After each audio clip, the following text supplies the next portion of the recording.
Hello, everyone. I'm Natalie Kunzman, MD, and I thought I would put a quick video together about skincare. And it came to me, and I'm not sure if this is 100% novel, but it came to me that I think of skincare with the four H's. I'm calling them the four H's. So the first one is hydration, the other one is hormones, the other one is just help. And the fourth one is hiding from the sun. Okay, so the first H with hydration. Now, this literally could be hydration from within, which we all need. A lot of us are not drinking enough water per day. So, for us ladies, at least 2.7 liters per day of water, let alone if you are in altitude and dry, arid states versus the humid states.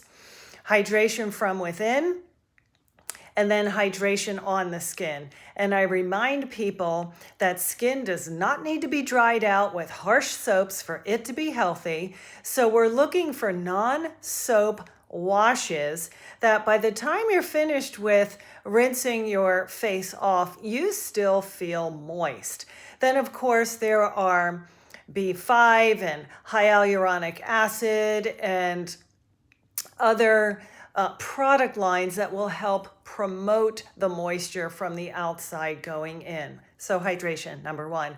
Hormones, I can't stress this enough. If you are able to continue your hormones throughout life, this is part of the reason why skin will maintain its supple nature, its firmness, its less wrinkle, ability to keep its hormone base, and that is by having optimal hormones. The opposite is true. Estrogen and estrogen loss is what leads to the sagging, the drooping, the poor hydration, the crepiness, and the lining of the face that comes with aging. Hormones, I believe, are best received when they are bioidentical.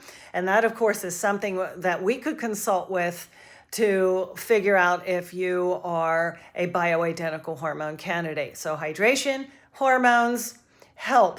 Now, help is going to come in a lot of variations. So in the structural field of our skin, there might be ways to smooth things out with compounds, an at-home skin care plan, or even a trip to your dermatologist or plastic surgeon. And then there is the chemical aspect of what we may do to reverse some spots, photo aging, redness, sagging. And there is a whole arena of skincare products that help with that.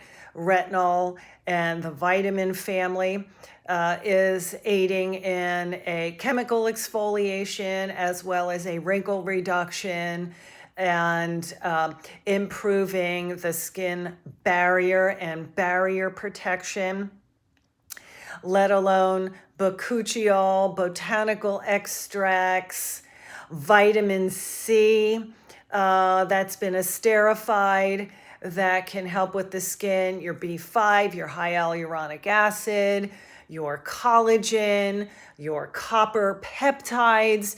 There's a whole arena that may actually need an evaluation to figure out what you need. If you're red, you'd like the reds and the inflammation to go away. If you're hyperpigmented, you may want the pigment to even out. If you're saggy and droopy, you may need help with that. And then, as always, my favorite arena of help is the energy family. And how does this work? Well, think about your laser therapies. That's energy. That's not chemistry. So laser techniques can actually refract and attract some of the chromophore or attract some of the pigments in the skin to zap that and then allow your immune system to take that away. You can actually have heated ultrasound laser combinations that improve the texture and the firming of the skin.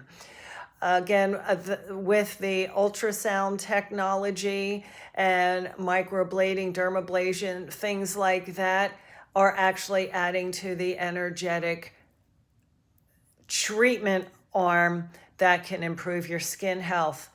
So we've had hydration, we've had hormones, we've had help, and the fourth H is hiding from the sun. I can't tell you how important this may be. A little bit of sun, 10 to 15 minutes a day, is optimal to promote so many health conditions, which we can talk about in the future. But after that, the UVA and UVB damage that can come from the sun, and don't forget, my friends, it's worse in the altitude the closer you get. This may cause a lot of skin damage and breakdown and advanced photoaging. Just look at the people who are the sun bunnies. Their skin looks leathery, crepey, less supple, less moist, less able to go back into position after smiling.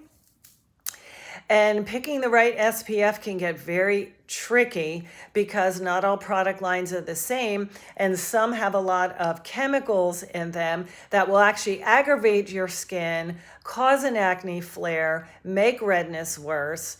So those types of formulations may come in a physician grade skincare line. Some are tinted such that they behave almost as a base makeup. Some are actually found within a makeup product. Then there are some that are non-pigmented, so they may appear white on the skin, and hopefully they are cosmetically elegant that you could put a foundation base over top of that. And those product lines we can discuss at a later date, but trust that your skin needs to hide from the sun. For those men in the audience or those with very short hair, I always remind them that the hats we must wear must cover the ears, because the helix, or the outside of the ear, can get the sun even with a baseball cap, and before you know it, you may have some skin cancers of the ear and not just the face. So again, the 4 H's of skincare: hydration, hormones, help, and hiding from the sun. I'm Natalie Kunzman, MD. You can now find me in my virtual office at nataliekunzmanmd.com. And until we meet again, be well.